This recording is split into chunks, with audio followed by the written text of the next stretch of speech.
Corintios, capítulo 12, versículo 10.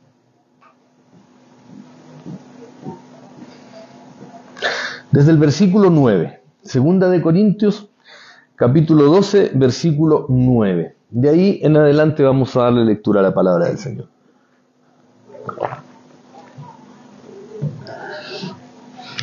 Y le damos lectura en el maravilloso nombre de nuestro amado Señor Jesús. Le damos lectura en el maravilloso nombre de nuestro amado Señor Jesús. Amén. Gloria a Dios. Y me ha dicho: bástate mi gracia, porque mi poder se perfecciona en la debilidad. Por tanto, de buena gana me gloriaré más bien en mis debilidades, para que repose sobre mí el poder de Cristo. Por lo cual, por amor a Cristo, me gozo en las debilidades, en afrentas, en necesidades, en persecuciones, en angustias. Porque cuando soy débil, entonces soy fuerte. Amén. ¿Podemos decirlo todos juntos? Porque cuando soy débil, entonces soy fuerte. Te adoramos, Señor, te bendecimos. Muchas gracias, Padre, por tu palabra en esta mañana. Háblanos, Señor, conforme a la multitud de tus misericordias, Señor. Que esa gracia abierta y manifiesta en nosotros, Señor, podamos vivirla, disfrutarla día tras día, que podamos ser conscientes de lo maravilloso que tú has hecho en nuestras vidas, Señor, que no nos olvidemos, que no perdamos de vista nuestra posición en ti, Dios Todopoderoso, en Cristo. Estamos parados en ti, Señor. Nuestra vida está escondida en ti, Dios Todopoderoso. Estamos cobijados en el hueco de tu mano, mi Señor. No permitas que olvidemos nuestra posición en ti, independientemente de lo dura, de lo ardua, de lo aguerrida que pueda ser la batalla, Señor, que podamos recordar esta máxima, Señor. En nuestras debilidades podemos fortalecernos en tu gracia, Señor. Bendícenos con tu palabra, Señor, a cada uno de nosotros y a los que nos van a escuchar a través de esta grabación online, Padre. Te lo pedimos en el nombre de Jesús, amén y amén. Denle la gloria al Señor. Gloria a Dios, gloria a Dios, gloria a Dios, gloria al Señor para siempre. Tome su asiento, amado.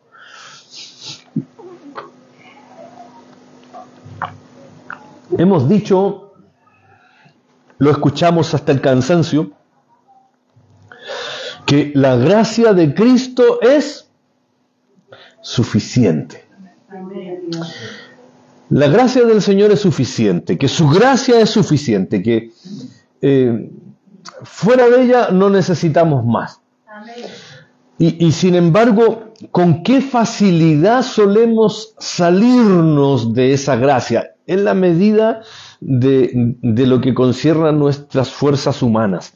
Es imposible que el Señor aparte su gracia de nosotros una vez que ya la ha derramado, pero con qué facilidad nosotros solemos vivir como si estuviéramos fuera de ella, como si no estuviéramos inmersos en esa gracia, como si de pronto el Señor apartó su mirada de nosotros y ahora podemos hacer y deshacer, vivir a nuestras anchas, o sufrir como si Él no estuviera al pendiente de nuestra crisis, de nuestra emocionalidad, de los conflictos existenciales que acaecen en nuestro interior. Como que si el Señor hubiese de pronto puesto una pausa en su gracia y de pronto nosotros nos encontramos fuera. Es imposible en términos escriturales y en términos de conciencia. Nosotros sabemos que eso es imposible, pero ¿con qué facilidad solemos vivir así? ¿Puedes decir amén a eso? ¿Con qué facilidad solemos vivir así? ¡Wow, pastor! Le hundió muy rápido la lanza en la costilla. Pero es el Señor, amados, que hoy nos quiere decir en esta mañana, recordarnos que su gracia es suficiente. Amén. ¿Puedes repetirlo conmigo? Su gracia es suficiente. Yo no necesito nada más fuera de la gracia del Señor. Todo lo que yo pueda creer que necesito, si realmente lo necesito, está en la gracia del Señor. Y si creo que lo necesito, pero en realidad no lo necesito, está en la gracia del Señor, pero fuera de ella. Lo vamos a explicar. Amén. El orgullo, dijo alguien por ahí, un reformador, el corazón es una fábrica de ídolos. Y con qué facilidad solemos levantar ídolos en nuestro corazón que al Señor no le complacen, que al Señor dentro de su proyecto para nosotros es algo que Él dejó absolutamente fuera. La facilidad con la que nuestro corazón se inclina hacia el orgullo y la idolatría no es un problema nuevo, ¿ya? Sino que es una cuestión que traemos de fábrica, que lo traemos por defecto. Tenemos tendencia a ser orgullosos, a creernos que podemos suprimir la gracia del Señor en nosotros con nuestro esfuerzo humano. La idolatría no se limita simplemente a la adoración de imágenes y piedras. ¿Qué es lo que pasa cuando usted ve una procesión por la calle y donde van llevando una escultura sobre su hombro y usted dice, eso es idolatría? Cuando ve imágenes que no se condicen con lo que dice el Señor, decimos, eso es idolatría. Cuando vemos una imagen de Dios sabiendo, entendiendo que la Escritura dice en el Antiguo Testamento, no te harás imagen de Dios. Podemos distinguir con mucha facilidad lo que es idolatría en esos términos. Luego el Señor dice, no nos hagamos imagen del Señor, pero Él a Cristo lo cataloga como la imagen misma del Dios invisible. Y sin embargo nadie tiene una foto del Señor, por lo tanto seguimos sin podernos hacer una imagen. Y gracias a Dios Él permitió que no llegara ninguna foto, porque si no la foto venerarían. La escultura venerarían, el retrato, el cuadro venerarían. Porque somos una fábrica de ídolos. Somos una fábrica de ídolos. Ahora, ¿dónde realmente encontramos idolatría? Y esta es la cuestión que de pronto no entendemos, no vemos, no queremos ver. Y es que la idolatría puede ser, por ejemplo, nuestra ambición. ¿Qué es la ambición? Es el anhelo desmedido por alcanzar o por querer objetivos que de pronto no son necesarios, pero que para nosotros son importantes. ¿Y qué quiere decir esto? Que lo que es importante para nosotros no es importante para Dios. No, definitivamente lo que es importante para nosotros también lo es para el Señor. El problema es que a veces nosotros colocamos en categoría de importante puras cosas vanas, puras cosas triviales. ¿Qué es importante para un niño de 2, 3 años? El juguete, la mamá, el papá, los monitos, los dulces, las golosinas. Porque dentro de su cosmovisión, dentro de su visión, él está diciendo, esto para mí es lo máximo. Y sin embargo el papá dice, esto es importante para ti y no hay problema en que te comas una golosina o que juegues un tiempo determinado, pero luego hay que hacer otras cosas. Entonces, no es que al papá no le importen los anhelos de los hijos, pero él sabe cómo regular aquellos anhelos. Entonces, la ambición puede convertirse en un ídolo cuando yo estoy colocando esa ambición en cuestiones que no deberían estar. Mire, la Reina Valera, la traducción de 1995, dice que donde hay celos y contención, también hay inestabilidad y muchas cosas malas. Cuando habla de envidia está refiriéndose a celo, y cuando habla de contención está refiriéndose a ambición, a esta cuestión desmedida de anhelar cosas que de pronto no deberíamos de anhelar. Estos días veía un video, me lo hizo llegar un pastor amigo, de un testimonio que contaban en una iglesia de la prosperidad, donde la niña decía que ella había hecho una ofrenda importante, no recuerdo la cifra, creo que eran alrededor de 100.000 pesos, y en su corazón ella decía, pero ¿cómo esta plata la voy a recuperar si la necesito para tal o cual cosa? Y ella dijo, no, pero confío en ti, Señor. Fue y ofrendó su dinero, y luego fue, dice, cuenta esta mujer, que fue y jugó 2 números de la lotería. Y se ganó 1.000.000 de pesos de vuelta. Y todos gozándose, wow, qué bien, aplaudiéndose, como testimonios de fe. Y yo digo, ¿dónde estamos poniendo realmente nuestro interés? ¿En quién estamos confiando? ¿Dónde están nuestros anhelos? Yo le decía a mi pastor amigo, esto de frentón, con todas sus letras, es idolatría. Y no se lo tuve que explicar porque él lo entendió rápidamente. Y sin embargo, ahora sí hagamos la aclaración. ¿Por qué jugar juegos de azar es idolatría? Porque saco mi confianza del Señor donde debe estar y la coloco en un juego de azar. Hay textos que hablan en el Antiguo Testamento de que la suerte está depositada en el seno del Señor. Y estos tipos se basan de este tipo de textos para seguir, para ir al casino, para juzgar estos juegos de azar, para apostar, porque si tienen suerte es porque el Señor así lo ha permitido. Pero cuando hablamos de que la suerte reposa en el seno del Señor, no se está refiriendo a que yo voy a ir a buscar esa suerte, porque si no estoy convirtiendo la suerte en un ídolo. Quiere decir que todo lo que me acontezca a mi alrededor ha sido determinado ya por el Señor, pero no estoy buscando ni poniendo mi confianza en aquellos ídolos que tienen que ver con las apuestas o juegos de azar, o mi ambición desmedida por querer obtener algo que en realidad a mí debería de costarme un poco más. ¿Por qué se engaña a la gente a través de Internet, a través del WhatsApp? ¿Por qué la gente cae tan vilmente con el cuento del tío, con todos los cuentos del tío que puedan existir, estos engaños, estos balurdos que hacen en la calle? Porque dentro del corazón del hombre hay ambición.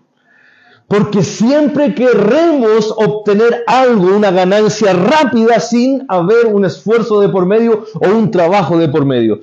Eso no es de Dios, amado. Por eso nos engañan. Por eso viene alguien ofreciéndonos que podemos obtener riqueza rápidamente y nosotros agarramos papa, no porque queramos creerle, sino porque la ambición en nuestro corazón empieza a desarrollarse y digo, wow, esto lo puedo obtener. Y en el fondo lo que están haciendo es mercadería de nosotros, solamente. ¿Se entiende? ¿Que la ambición es un ídolo? Nuestras relaciones sociales se pueden convertir en un ídolo. Cuando yo ando trayendo a mi esposa en brazos, metafóricamente, a mis nietos los ando trayendo en el corazón, metafóricamente, cuando mis amistades pasan a ser más importantes que mi propia comunión con Cristo, cuando mis relaciones interpersonales pasan a ser prioridad por sobre la relación que yo debo tener con el Señor, eso es idolatría.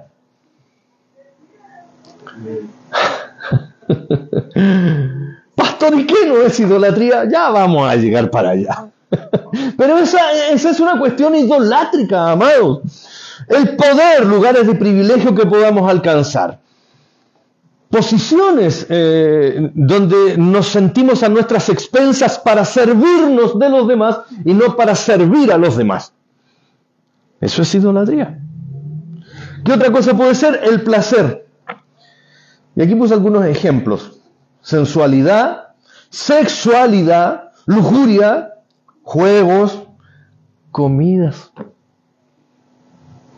Vaya, pastor, pero ¿cómo la comida va a ser un ídolo? Pero claro que se puede, no es un ídolo. Nosotros lo convertimos en un ídolo cuando lo ponemos por sobre el Señor. Ese es el punto, hermana Netzaira. Cuando yo coloco en el lugar donde debería de estar el Señor un almuerzo por sobre mi tiempo de oración, por sobre mi tiempo de alabanza, por sobre mi tiempo de congregación, por sobre mi tiempo de estudio de la palabra.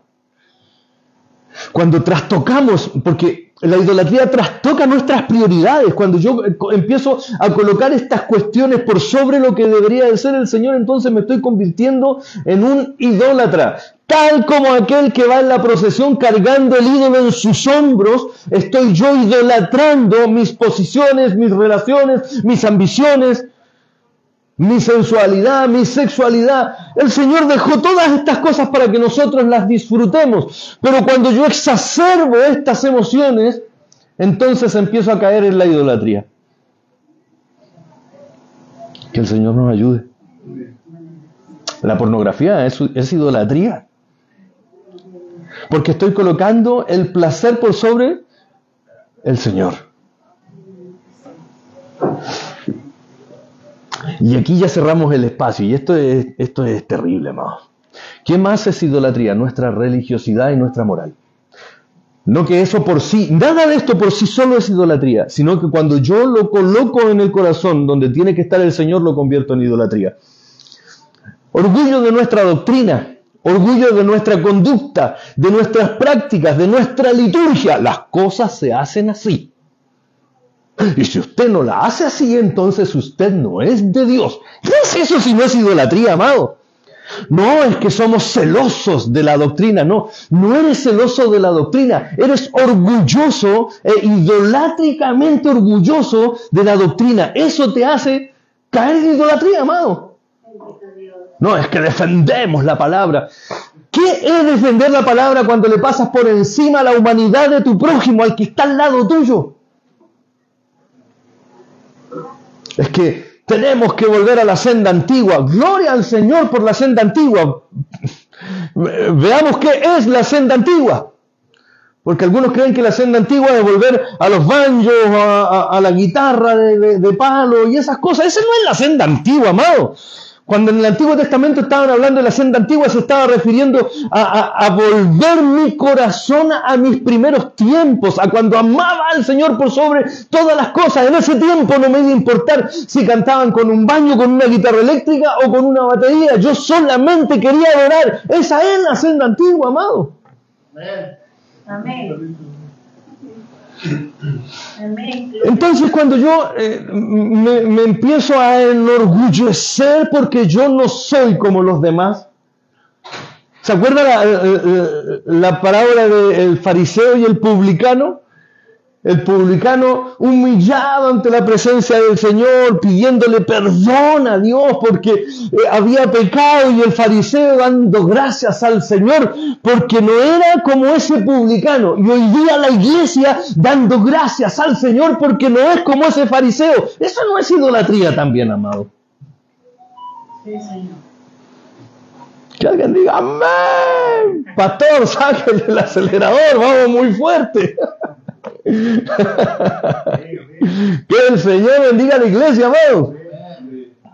Cuando yo coloco estas cuestiones por sobre la gracia y el amor de Dios, entonces me estoy volviendo en un idólatra.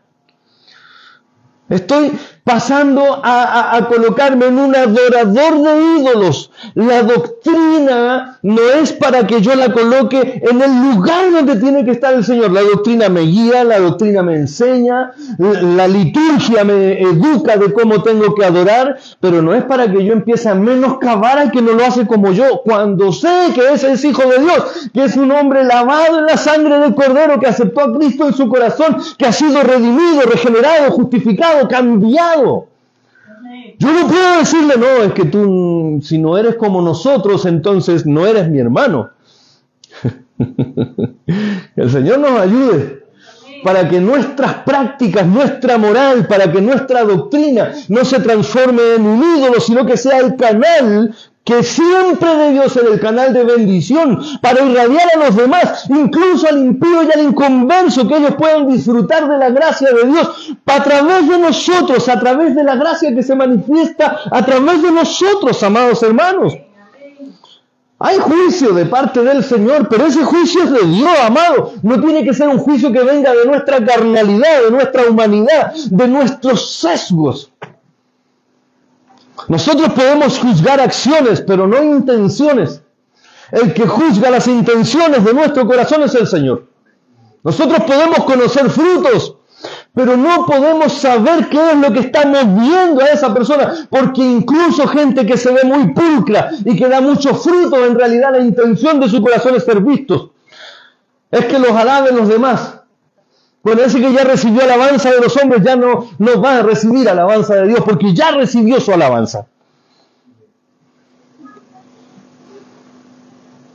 El Señor nos ayude. Amén. Y esta es la introducción. A ver, vamos a ver cómo vamos. No, estamos bien. Miren lo que dice Jeremías 17:7. Dice: bendito el hombre que confía en el Señor y cuya confianza es el Señor. Aleluya. Bendito el hombre que confía en el Señor y cuya confianza es el Señor. Amén. No solo confía en Él, sino que Él es su confianza. Amén. No encomienda solo su camino a Él, sino que su camino es el Señor. Amén. ¿Entiendes este juego de palabras que hace el profeta y que dice, a ver, espérate, no solamente tu objetivo es el Señor, sino que Él está en todo lo que tú estás haciendo? Amén. Él llena todo, Él lo cubre todo. Amén. La gracia del Señor es suficiente. Amén. Miren lo que decían los israelitas. Isaías 31:1 dice: ay de los que descienden a Egipto por ayuda y confían en caballos y su esperanza ponen en carros, porque son muchos, y en jinetes porque son valientes y no miran al Santo de Israel ni buscan a Jehová.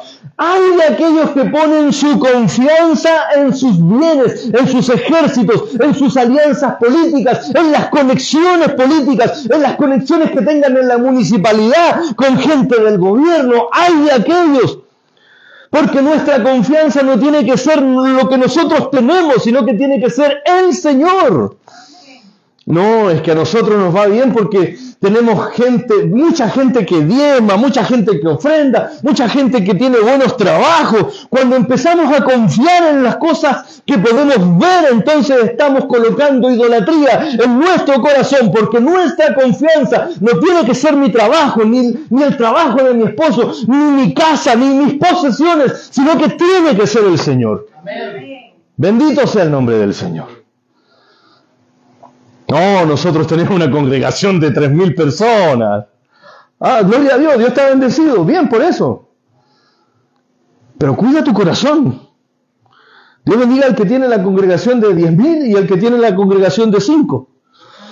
Que Dios bendiga a esos amados hermanos y que el Señor permita que nuestro corazón no se enorgullezca. Porque incluso ese que tiene 5 puede caer en idolatría diciendo, no, yo soy humilde, yo solo tengo a 5. Eso es idolatría también. Porque algunos se enorgullecen de sus riquezas y otros estos son peores, se enorgullecen de sus miserias, de su torpeza. No, yo soy orgullosamente ignorante. Suena chiste, amado, pero el orgullo no dirime entre los que saben más o saben menos. Es transversal. No discrimina, amado.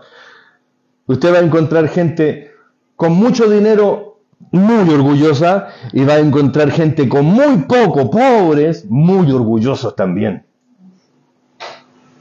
Porque el orgullo es un defecto que está en nuestro corazón humano. Lo traemos por defecto. Es una cuestión con la que tenemos que luchar. Es una cuestión con la que tenemos que enfrentarnos cada día, cada mañana, cada momento y pedirle al Señor que tenga misericordia de nosotros, porque hemos pecado y como hemos pecado, estábamos destituidos de la gloria del Señor hasta que el Señor salió a nuestro encuentro, pero Él está trabajando en nosotros. Amén. Cada creyente debería de llevar un letrero que diga en construcción. El Señor nos está construyendo. No, pero ¿cómo? Tú eres cristiano y mira lo que hiciste. El Señor está trabajando en mí. El tema es ser conscientes de cómo Dios está trabajando en nosotros, amados hermanos.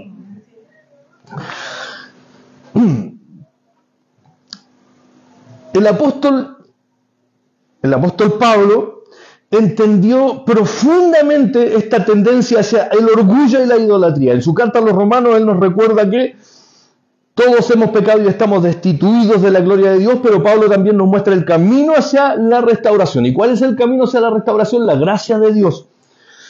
Y aquí llegamos, llegamos a los textos que hemos leído. El aguijón en la carne. Él dice, y me ha dicho el Señor, bástate mi gracia porque mi poder se perfecciona en la debilidad. ¿Qué era suficiente para el apóstol Pablo?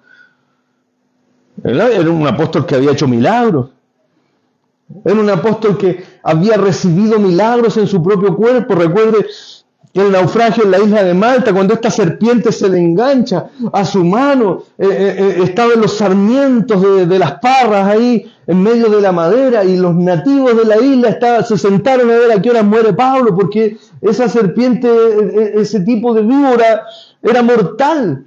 Se hinchaba el hombre y se moría, y no le pasó nada. Y cuando vieron que empezaron a pasar los minutos y no moría, lo adoraron como Dios. Y no, ustedes no me adoren a mí, yo soy mortal igual que ustedes. Adoremos al Señor, demos la gloria al Señor, demos la gracia al Señor, que Él la merece, amado. Él había sido un hombre que había visto la gloria del Señor trabajar en su vida. Y sin embargo, cuando le pide al Señor una vez, Señor, mira este aguijón, nadie sabe cuál era el aguijón, porque si hubiésemos sabido hasta de eso, hubiésemos hecho un ídolo. Supongamos que el aguijón de la carne era una úlcera que tenía Pablo. Apenas el doctor no hubiese dicho, no, Carlitos tiene úlcera, gloria a Dios porque soy como Pablo.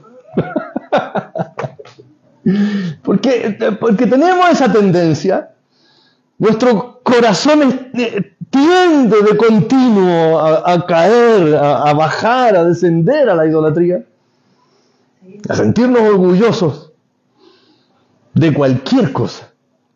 Amén. Él reconoce su debilidad y dependencia de la gracia del Señor. ¿Qué es lo que dice él? Cuando soy débil, entonces soy fuerte. Porque el poder de Dios se perfecciona en la debilidad del hombre, en nuestras debilidades. La gracia de Dios no solo nos salva del pecado y de la muerte eterna, hemos hablado latamente sobre lo que es la gracia de Dios salvando al hombre. Sin embargo, no solo nos salva de eso, sino que también nos da la dependencia para vivir cada día amparado bajo ella, amados. No solo te salva, sino que te mantiene, te preserva hasta el final de los tiempos. No vas a llegar a la presencia del Señor por tu propia fuerza. Tú jamás vas a poder decirle gracias, Señor, te puedo ver. Y era que no, si yo me portaba tan bien. No, nadie va a poder decirle eso al Señor. Porque el Señor conoce tu historial y el mío. Él conoce que casi ni es historial. En algunos casos parece prontuario la cuestión.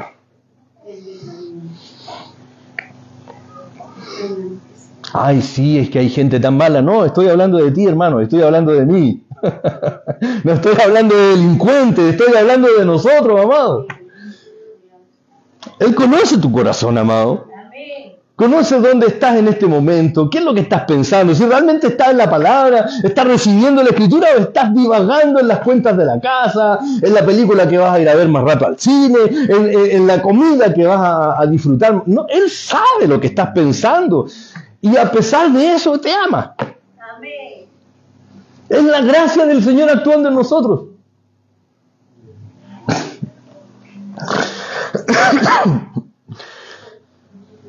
Él nos da poder para vivir en conformidad con la voluntad de Dios, superando nuestras debilidades humanas. La gracia de Dios es suficiente para nosotros y es un recordatorio de nuestra dependencia total al Señor. Dependemos sola y exclusivamente de Él. No podemos caminar solos. Nuestro texto base nos lleva a reflexionar dos cosas: la suficiencia de la gracia de Dios y el poder transformador del Espíritu Santo de Dios. Cantamos muchas veces: sin Dios no podrás caminar. Sin Dios no podemos caminar. Yo no me puedo levantar un día y decir: no, Señor, hoy día quiero ir a Fantasilandia y ahí hay cosas feas, quédate en la casa, yo voy solito. Yo no le puedo decir al Señor así. No, Señor, hoy día quiero ir a ver una película y quiero ver una película de terror, vamos a ir a ver La Monja. Entonces, ¿cómo vas a entrar tú, Señor? Tú eres santo y yo... Uy, ¿dónde quedó entonces nuestra santidad? El Señor no puede entrar a ver la monja con nosotros porque es muy fea la película. Si el Señor no puede entrar a ver la monja, tú tampoco, pues, hermano. Estoy inventando, no sé si habrá una película que se llame La Monja. ¡Ay! Ya. Entonces, si a ti te avergüenza ver algo, quiere decir que el Espíritu de Dios te está redarguyendo a que no lo veas. Si te avergüenza leer algo, entonces no lo leas. Si te avergüenza mirar algo, no lo mires. Si te avergüenza ir a alguna parte, es el Espíritu de Dios en ti que te está diciendo, cuídate de ir a ese lugar. Bendito Dios. Amén. Porque tenemos el Espíritu de Dios, ¿cierto? Amén. Lo tenemos de verdad, ¿cierto? Pueden decir amén a eso, ¿cierto? Pastor, tanta pregunta ya me hizo dudar. No, sí, es que Él te selló. Lo vimos también en la serie de julio cuando hablamos de la salvación. Estoy hablando del mes de julio, no de alguien que se llame Julio.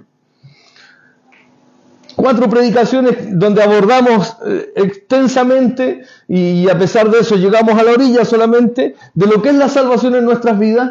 Y Él es el que nos ha sellado con el sello de su Espíritu. Y si tenemos el Espíritu de Dios, entonces, amado, tenemos que dejarnos guiar por el Espíritu de Dios. Amén. Bástate mi gracia, porque mi poder se perfecciona en la debilidad. Por tanto, de buena gana me gloriaré más bien en mis debilidades, para que repose sobre mí el poder de Cristo, por lo cual por amor a Cristo me gozo en las debilidades, en afrenta, en necesidad, en persecución, en angustia, porque soy débil, entonces soy fuerte. Amén. La definición de la gracia es el favor inmerecido de Dios a los hombres. Yo no merecía la gracia, yo no merecía el favor de Dios, yo no me lo pude ganar, sino que simplemente a Él le plació regalármelo. Amén, Señor. Él me lo entregó sin yo merecerlo. Y Pablo está disfrutando ampliamente sobre esta gracia. Señor, yo soy tu apóstol, yo he hecho milagros, yo he predicado profundamente tu doctrina, por lo tanto, sáname. Yo no sé si habrá alguien aquí que haya hecho más que el apóstol Pablo para decirle, para reclamarle, Señor, mira, me duele la cabeza, soy tu hija, sáname. Yo no sé si habrá alguien que pueda decir algo así. Señor, me diagnosticaron un cáncer, ¿cómo es posible si yo soy tu hijo? Sáname. El Señor te puede decir, bástate mi gracia. También te puede sanar. Sí, te puede sanar, si Él quiere, pero puede decirte, bástate mi gracia. Amén. ¿A poco alguien se siente con derecho a decirle al Señor, no, Señor, yo me lo gané? Si no lo hizo el propio apóstol Pablo, ¿cuánto menos nosotros, amados hermanos, que no le llegamos ni a los talones al apóstol? Amén.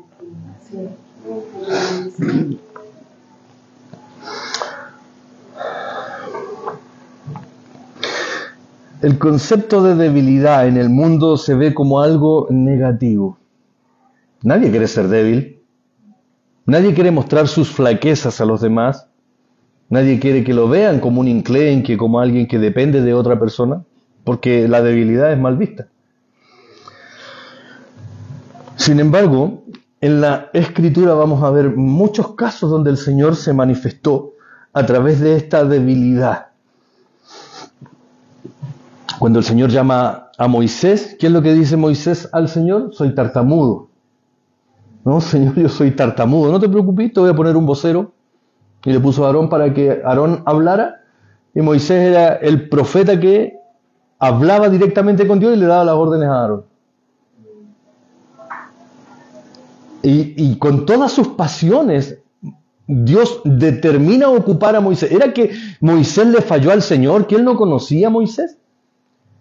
No solo lo conocía, sino que lo cuidó desde la cuna. Cuando la madre lo tira por el Nilo para que Dios lo cuide, lo proteja, la hermana, perdón, lo tira por el Nilo y la mamá estaba un poquito más abajo esperándola porque trabajaba en la corte del faraón. Estaba con la hija de faraón. Luego, él se cría entre los reyes, se cría como rey, y ve la desgracia, las desigualdades en su pueblo, quiere poner manos a la obra para poder resarcir un poco esta desigualdad, se le pasa la mano y mata, asesina a una persona. Tiene que salir huyendo al desierto 40 años. Moisés tenía 80 años cuando tiene esta visión en el desierto, la zarza ardiente, y nosotros con 50 ya nos sentimos viejos. Ah, no, pero es que eran otros tiempos. Eran otros tiempos. La gente a los 30 ya era vieja en ese tiempo. La expectativa de vida, para que más o menos tenga conciencia, las expectativas de vida en los tiempos de Jesús eran alrededor de 30 a 35 años. A esa edad morían los hombres normalmente. Nosotros estamos sobregirados hace rato, Carlito. Y Moisés tenía 80 años, y estamos hablando de 2000 años antes de Cristo. 1200 años antes de Cristo. 80 años. Ya era un hombre anciano. Y el Señor lo llama para liberar a su pueblo. ¿Conocía el Señor las cuestiones negativas de Moisés? Claro que las conocía. ¿Conoce el Señor las cosas negativas que tienes tú, que tengo yo? Claro que las conoce, amado. Gedeón fue llamado para liberar a Israel contra los madianitas. Era un ejército de más de 30.000 y de 30.000 quedaron en 300. ¿Por qué el Señor utiliza gente inservible? Bueno, y siempre se habla de la historia de Gedeón como el gran hombre, pero también el libro de Jueces nos relata lo triste, lo mal que termina Gedeón. Terminó en idolatría. Sin embargo, yo no sé si por ignorancia o qué, de pronto tomamos estos nombres como para ponerlos en alto, los Gedeones. Dios bendiga el trabajo que hace ese grupo de hermanos que reparten los Nuevos Testamentos en el mundo. Pero no sé si Gedeón será el mejor referente. Por todos los hierros, por todas las cosas malas que tenía en su carácter, y sin embargo Dios lo usa para liberar a Israel. Amén. Porque hasta un reloj malo, como dicen por ahí, da la hora bien 2 veces al día. O sea, por mucho que te equivoques, en algún momento le vas a achuntar, pues. Y cuando le achuntes ahí, el Señor te va a usar. La gloria va a ser del Señor y no tuya.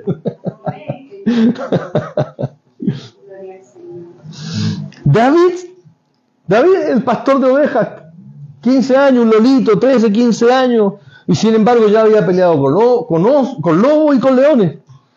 Y se enfrenta sin la armadura de su rey, sino con 5 piedras que encontró en el río. Y Dios lo usó para derribar al gigante y para cortarle la cabeza. Porque el gigante no murió de un piedrazo. Murió porque David lo decapitó.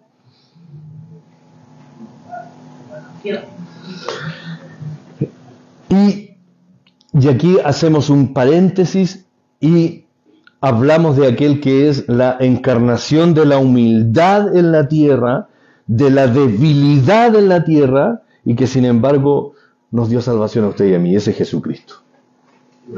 ¿Qué mayor ejemplo de debilidad podríamos encontrar en la tierra que el de Jesús? Isaías 53 nos muestra a Jesús como el siervo sufriente. Él dice, despreciado y desechado entre los hombres, varón de dolores y experimentado en quebranto. ¿Quién quiere un rey así? Desechado, un paria de la sociedad. Alguien que nace en el desorden entre los animales, porque nosotros romantizamos el pesebre. Y cuando vamos a hacer el pesebre para Navidad, lo ponemos bien bonito, un burrito, un caballo, una vaca, una ovejita, entre medio un pesebre bien bonito, hasta perfume le echamos el liposol, no sé cómo se llama esa cuestión. Hasta eso le echamos. Pero la realidad era otra. En realidad había hedor a fecas de animales donde nace Jesús. Era una hendidura en una roca. No había buen olor, no habían comodidades, no estaban las cosas bonitas que nosotros le ponemos al pesebre. Y ahí en esa incomodidad y en ese desprecio, en esas condiciones de insalubridad, al Señor le place enviar a su Hijo para nacer de una mujer. Filipenses, ¿qué es lo que nos dice?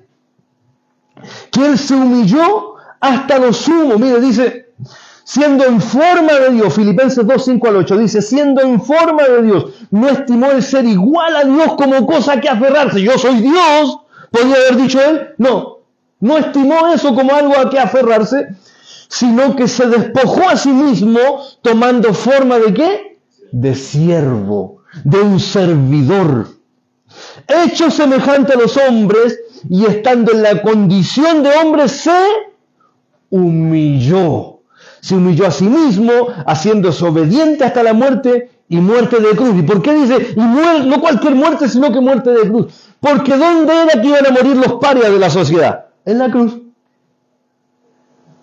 Andamos con los crucifijos colgando, dando ínfulas de religiosidad. Sin embargo, la cruz era una cuestión despreciada, desechada de la sociedad, donde morían los sediciosos, los ladrones, los delincuentes, los asesinos. Entre ellos muere Jesús, amados. ¿Quién quiere un rey así? Tienen que estar locos, le decían a los judíos, los propios romanos. Ustedes deben estar locos para creer o para levantar a un señor, al general de sus escuadrones, a un hombre que murió de esa manera. Si los dioses griegos eran todos orgullosos, los dioses romanos eran todos poderosos, tenían muchas características características humanas, amado, pero malas características humanas. Eran veleidosos, envidiosos, orgullosos, mentirosos, asesinos, retrógradas. Y entre ellos aparece este siervo sufriente que muere en la cruz y el que ustedes dicen que es Dios. ¿Por qué ustedes están locos? Adoren a nuestros dioses y no anden con tonteras, si no los vamos a matar. ¿Y qué decían los cristianos? Los primeros cristianos, mátenos, aquí estamos, porque nosotros sabemos en quién hemos creído. ¡Aleluya! Glorioso el Señor. Yo no sé si usted sabe en quién ha creído, amado. Es más importante que todo lo que podamos tener en la tierra. Bendito sea el nombre del Señor. Por eso es importante que entendamos que nuestro corazón puede ser una potencial fábrica de ídolos y que tenemos que cuidar de a quién ponemos en nuestro interior, en el centro de nuestros deseos, de nuestros anhelos, amados. Muere como un delincuente entre ladrones, pero al tercer día se levanta glorioso, lo levanta el Padre y lo lleva a su presencia, amado. Le da un ministerio. Él fue rey, profeta y sacerdote y cumple a cabalidad cada uno de esos aspectos, amado. Amén. Él es rey, Él sigue siendo nuestro profeta y sigue siendo nuestro sacerdote, el que intercede por los hombres ante el Padre y por el Padre ante los hombres, amado. Es por medio de Él que nosotros llegamos al cielo, a la presencia del Señor. Es por medio de Él que encontramos gozo. Él nos llena, Él llena todo, aleluya. Bendito sea el nombre del Señor, iglesia. Cuando perdemos de vista esta realidad maravillosa de la debilidad que al Padre le plació para darnos vida a nosotros, es que nos tendremos a sentir orgullosos. No, nosotros nada, todo el Señor. Glorioso el Señor, amado. Aleluya, yo me gozo en estas verdades, iglesia. Es maravilloso descansar en la gracia del Señor, amado. No sentirnos orgullosos de nada.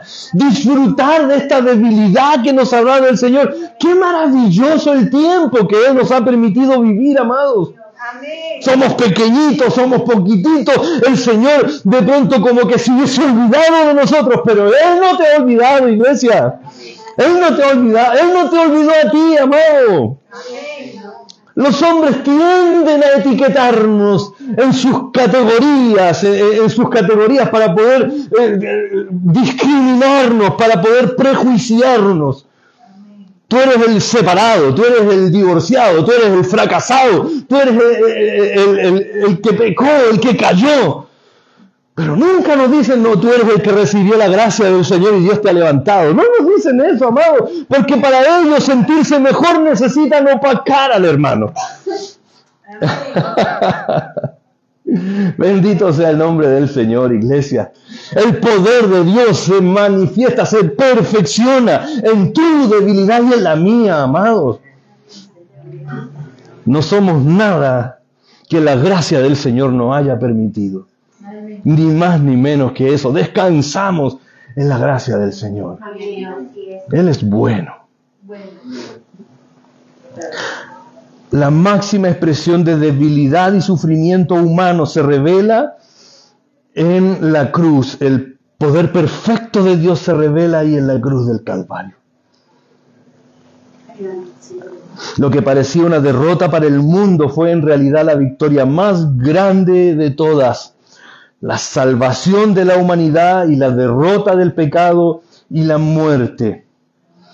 Pablo vuelve a decir, mi poder, Jesús diciéndole a Pablo, mi poder se perfecciona en tu debilidad. La gracia de Cristo es suficiente. Es suficiente, amado. Ya vamos a terminar, no se preocupe. Me faltan 2 minutos.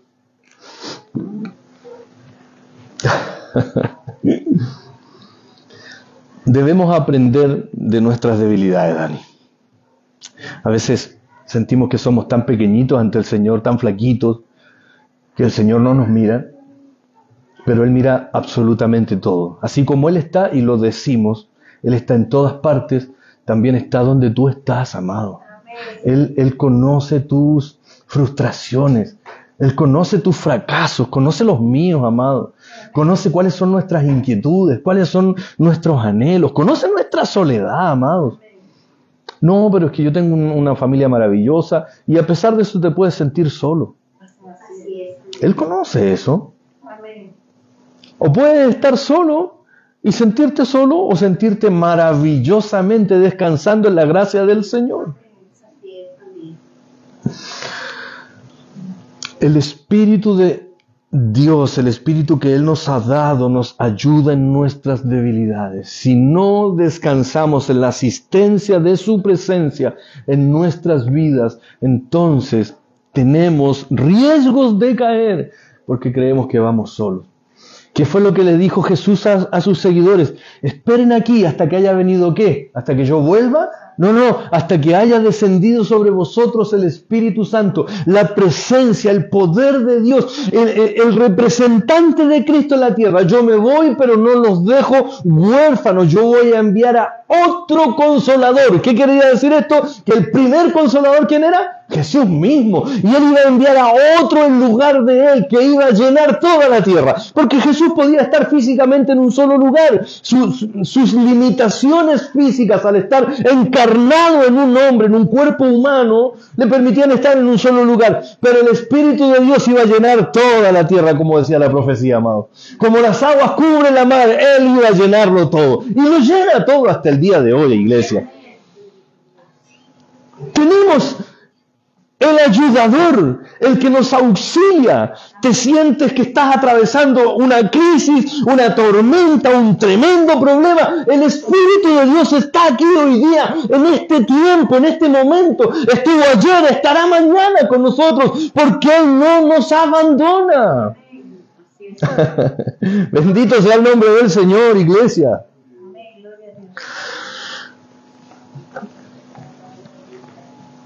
Como creyentes, estamos llamados a ser llenos del Espíritu.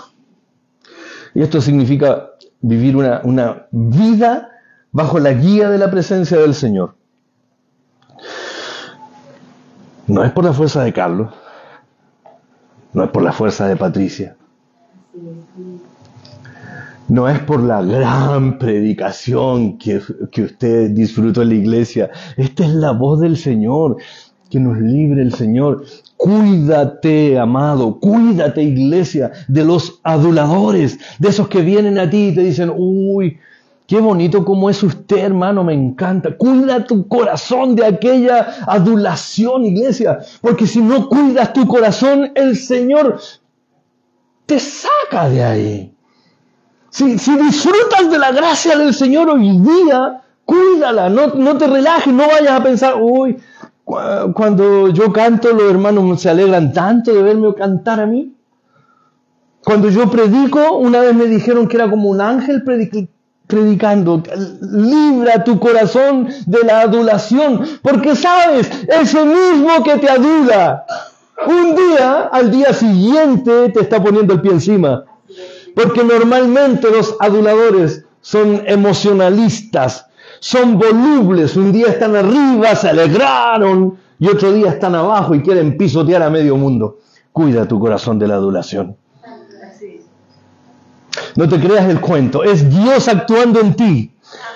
No te creas el cuento de que eres un buen cristiano, es la gracia de Cristo en ti. No te creas el cuento de que eres un buen predicador, un buen pastor, un buen hermano. Es la gracia de Cristo actuando en ti, amado. Toda la gloria, toda la honra es para el Señor, amado. Bendito sea el nombre del Señor. Le tengo una buena noticia, estamos terminando. Gracias a Dios, dijo el diablo. Que el Señor nos ayude para poder poner por obra la palabra del Señor. Somos llamados a reconocer nuestra debilidad. Este domingo el Señor nos llama a ser conscientes de nuestra debilidad y a que podamos descansar en su gracia. Esto nos ayuda para poder alegrarnos con nuestro hermano. No para mirarlo sobre los hombros, no para menoscabar al que está a nuestro lado, sino para mirarlo como igual. No como superior tampoco, sino como igual. Porque cuando nos miramos entre iguales, podemos convivir sanamente. Nadie abusa de mí, yo no abuso de nadie. Hay amor, el vínculo perfecto que el Señor ha permitido para unir a la iglesia. ¿Puede darle un abrazo a su hermano? Vaya y abraza a su hermano y dele gracias al Señor por la vida de su hermano. Dios te bendiga, amado, que has escuchado esta palabra el día de hoy. Es mi oración, es la oración de nuestros hermanos, de que tú puedas encontrar la gracia del Señor si aún no la has encontrado. Y si ya la encontraste y eres parte de esta gracia, que puedas disfrutarla, que puedas vivirla en medio de tu crisis, en medio de tu dolor, en medio de tu debilidad, que puedas descansar en el Señor. Dios te bendiga. Te damos gracias, Señor, por tu misericordia. Gracias, Señor, por tu amor. Gracias, Señor, por tu palabra el día de hoy, Dios Todopoderoso. Gracias, Señor, porque has hablado a mi vida, a mi corazón, has hablado a la vida de nuestros hermanos, Señor. Nos deleitamos, nos gozamos en ti, Señor. Reconocemos nuestras restricciones, Señor. Reconocemos nuestras debilidades, nuestras limitaciones, Señor. Y descansamos en ti, Dios Todopoderoso. Somos seres finitos, Dios Todopoderoso, llenos de imperfecciones, pero a ti te plació salvarnos. Y no solo te ha placido salvarnos, sino que te ha placido preservarnos hasta que lleguemos a tu presencia. Bendito y glorioso aquel momento en que tú te fijaste en nosotros, Señor, solo por gracia, solo por misericordia. Oro, Señor, por cada hermano y hermana, de los que están aquí, Señor, y también de los que han escuchado tu palabra. Oro, Señor, para que seas tú saciando con esta agua que salta para vida eterna, que es tu palabra, Señor, saciando nuestras almas, Señor, dándonos descanso día tras día.